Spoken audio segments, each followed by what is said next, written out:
আসসালামু আলাইকুম। আপনি কিভাবে জিমেইল আইডির ইউজার চেঞ্জ করবেন খুব সহজভাবে আমি এই ভিডিওতে দেখাবো। তাই ভিডিওটি আপনি সম্পূর্ণ দেখবেন।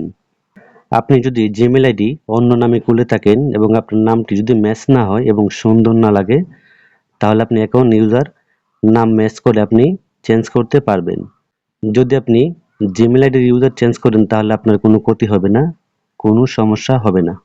আপনি যদি এই জিমেইল দিয়ে যে কোনো সাবস্ক্রিপশন এবং আপনি যে কোনো ওয়েবসাইটে লগ ইন করে থাকেন এবং আপনি ওই জিমেইল দিয়ে যদি গুগল ড্রাইভে ফটো ভিডিও রাখেন, তাহলে আপনার কোনো সমস্যা হবে না যদি আপনি চেঞ্জ করেন।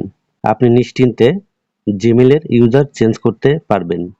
জিমেইল আইডির ইউজার চেঞ্জ করার জন্য আপনি সর্বপ্রথম জিমেইল অ্যাপসে ক্লিক করবেন।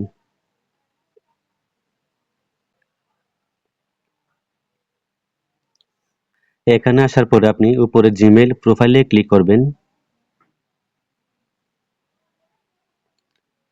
তারপর উপরে লেখা আছে ম্যানেজ ইউর গুগল অ্যাকাউন্ট, আপনি এখানে ক্লিক করে দিবেন।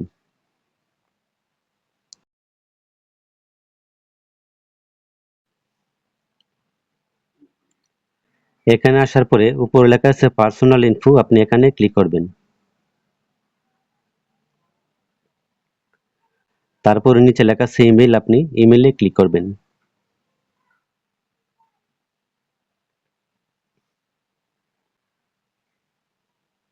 তারপর উপরে লেখা আছে গুগল অ্যাকাউন্ট ইমেইল, আপনি এখানে ক্লিক করে দিবেন।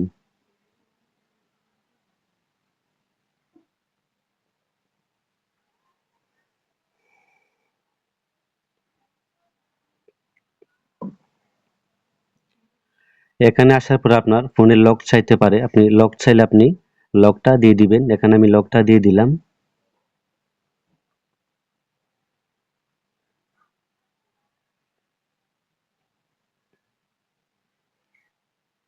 তারপর এখানে আসার পরে লেখা আছে চেঞ্জ গুগল অ্যাকাউন্ট ইমেইল, আপনি এখানে ক্লিক করবেন। এখানে আসার পর আপনি একটু নিচে যাবেন। এখানে আসার পরে কিন্তু এখানে ইউজার চেঞ্জ করার অপশন তারা দিয়েছে। এখান থেকে আপনি ইউজারের নাম আপনি চয়েস করবেন। এখানে আমার ইউজারটি দিয়ে দিলাম।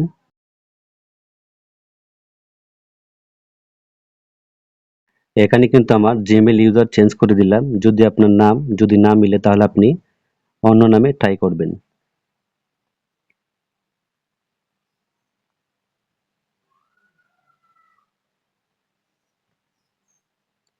আমার এই নামটি কিন্তু অ্যাভেলেবেল আছে, এই জন্য আমি এটা দিব। তার জন্য আমি চেঞ্জ ইমেইলে ক্লিক করে দিলাম। উপরেরটা হচ্ছে কারেন্ট জিমেইল, নিচেটা হচ্ছে নিউ জিমেইল। যদি আপনি চেঞ্জ করেন তাহলে আপনি নিচে ইয়েসে ক্লিক করে দিবেন। এখানে আমি ইয়েসে ক্লিক করে দিলাম।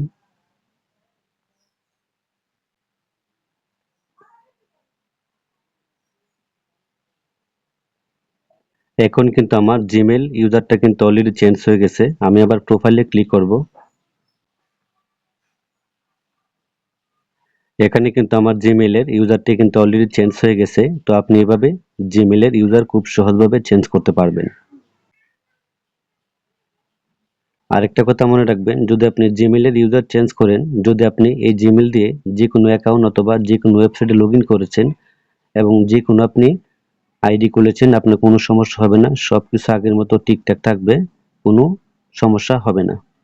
তো এই ছিল মূলত আজকের ভিডিও। যদি ভিডিওটি ভালো লাগে চ্যানেলটি সাবস্ক্রাইব করবেন, ভিডিওতে একটি লাইক দিবেন। সবাই অনেক ভালো থাকবেন।